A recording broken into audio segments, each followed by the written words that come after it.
안녕하세요 여러분, 우주라이크의 DJ 윤승범입니다. 거리를 걷다가 문득 하늘을 올려다보고 저 별에 대해 궁금증을 갖기도 합니다. 우주는 우리가 상상할 수도 없을 만큼 넓은데 우주에 얼마나 많은 별이 있는지 생각해 보신 적 있으신가요? 바쁜 일상으로 지친 여러분들에게 이 라디오를 통해 별자리를 준비했습니다. 우주라이크 지금 시작합니다.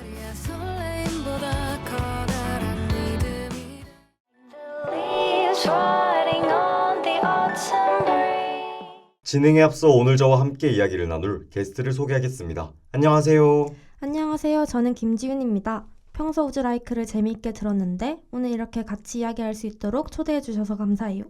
드디어 중간고사도 마무리되고 이제 5월이 시작되었네요. 5월의 첫날을 우주라이크로 시작할 수 있어서 너무 기뻐요. 이번 한 달도 다들 행복한 시간으로 가득하길 바랄게요. 여러분, 다들 오늘이 무슨 날인지 아시나요?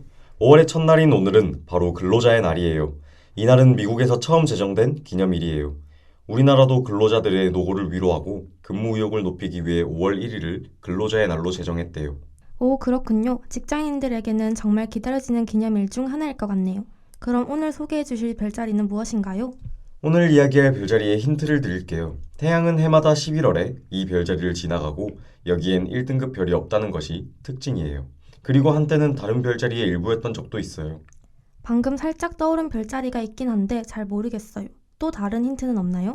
그럼 가장 큰 힌트를 드릴게요. 이 별자리는 한 단어로 정의라고 할 수 있어요. 이 별자리는 정의의 여신이 가지고 다니던 정의의 저울대로 알려져 있거든요. 그럼 노래 듣고 오는 동안 어떤 별자리인지 생각해보세요.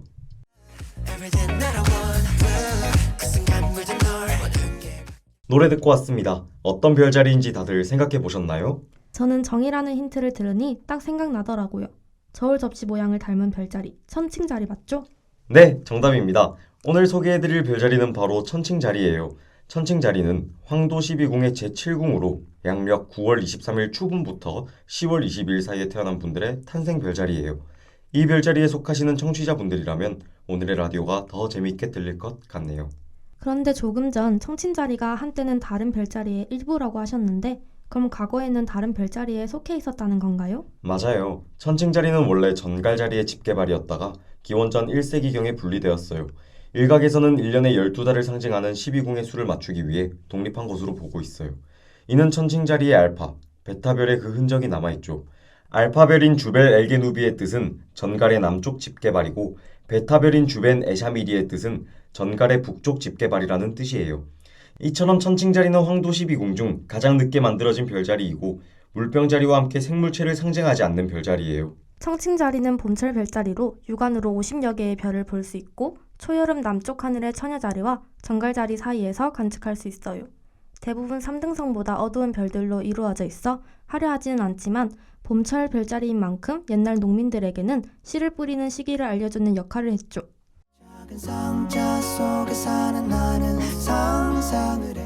별자리 하면 신화가 빠질 수 없죠. 천칭자리에는 과연 어떤 이야기가 담겨 있을까요?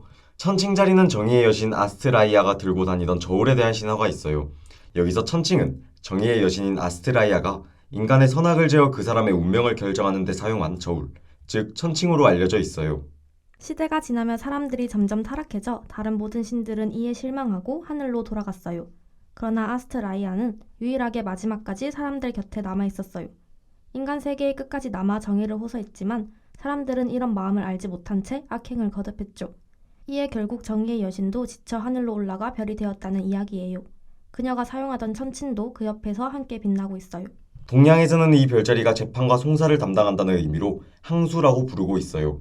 그래서 재판이나 송사가 있기 전날 천칭자리의 별이 빛나면 송사를 이긴다는 징조로 반겼죠. 동서양이 동일하게 모두 재판과 관련된 신화를 가진 별자리예요. 여러분 혹시 법원에 가보신 적 있으신가요? 직접 가보지 않더라도 법원에 세워진 동상을 다들 잘 알고 있을 것 같은데요. 세계 각국 법원 앞에는 눈을 가린 채 칼과 천칭을 들고 있는 정의의 여신 동상이 세워진 경우가 많아요. 그 모습이 머릿속에 그려지지 않나요? 우리나라의 경우는 눈은 가리지 않고 칼 대신 책을 들고 있는 모습을 볼 수 있어요. 이처럼 천칭자리는 정의와 공평을 지키기 위해 애썼던 아스트라이아의 공로를 기리기 위한 별자리라고 할 수 있죠. 밤하늘에서 천칭자리를 보면 이 이야기가 떠오를 것 같네요.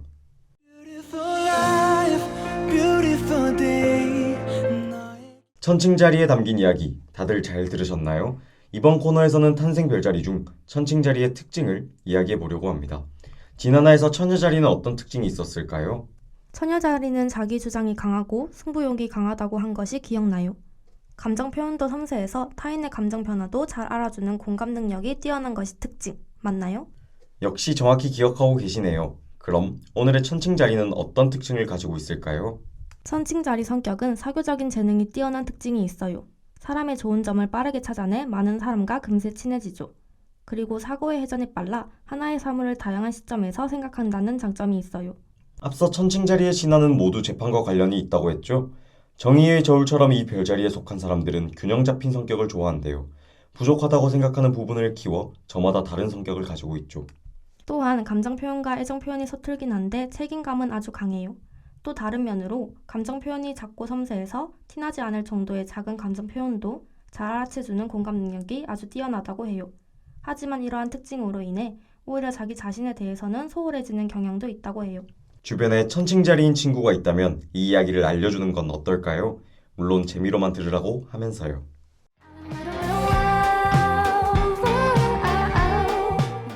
오늘 천칭자리에 대해 다양한 지식을 얻고 가네요. 이제 오늘의 키워드를 설명하는 시간, 맞죠?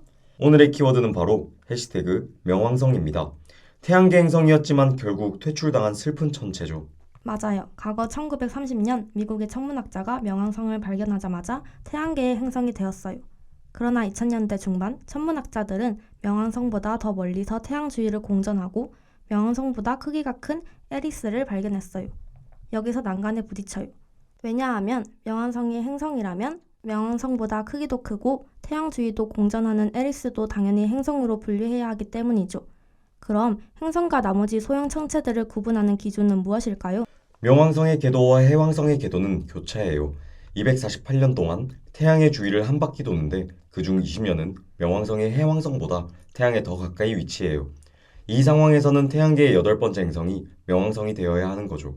그리고 명왕성은 자신의 가장 큰 위성인 카론과 대등한 역기능적인 관계를 유지해요. 보통은 모 행성을 중심으로 위성이 그 주위를 돌지만 명왕성과 카론은 서로 중간 지점에 있는 공통점을 중심으로 회전해요. 이외에도 태양계 행성에 불충족하는 이유로 인해 결국 2006년 명왕성과 에리스는 외 행성으로 분류하기로 결정되었어요. 행성으로서의 자격이 부족했던 것이죠. 옛날엔 태양계 하면 수금지와 목토천의 명에서 언제부턴가 해왕성까지만 부르는 이유가 궁금했는데 오늘 이렇게 명왕성이 행성에서 퇴출된 이유를 알게 되었네요. 도움이 되었다니 저도 기쁘네요. 그럼 다음 코너로 넘어가기 전 노래 듣고 올게요. 그리워하다 하루가 다 지났어.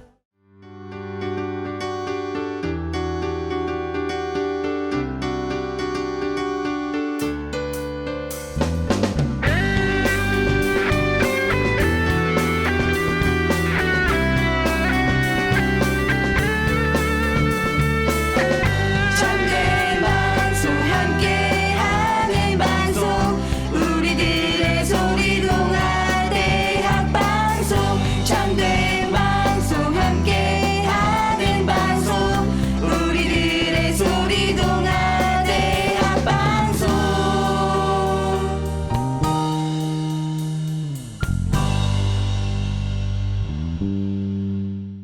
천칭자리에 관한 이야기 잘 들으셨나요?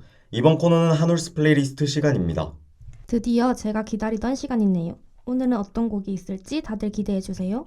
좋아요. 그럼 우주가 추천해주는 오늘의 곡은 무엇일까요? 천칭자리는 9월, 10월생의 탄생 별자리이죠. 그래서 가을에 어울리는 곡을 들고 왔습니다. 먼저 B2B의 그리워하다를 추천해드립니다. 이 곡은 2017년 발매된 B2B의 정규 앨범의 타이틀곡으로 대중들에게 큰 인기를 얻은 곡이에요. 가사를 보면 시간이 지났음에도 헤어진 연인을 그리워하는 진솔한 감정을 편안한 멜로디로 덤덤하게 풀어내고 있어요. 그래서 가을에 많이 찾는 곡이기도 합니다.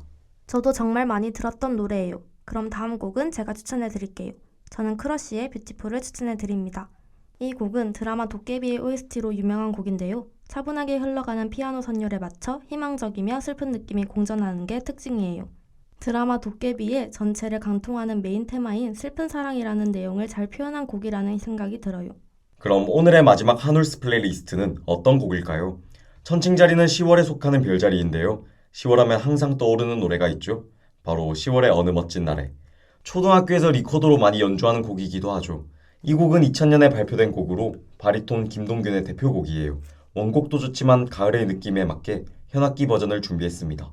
그럼 오늘의 추천곡 김동규의 10월의 어느 멋진 날에 들으며 오늘 라디오 마무리할게요.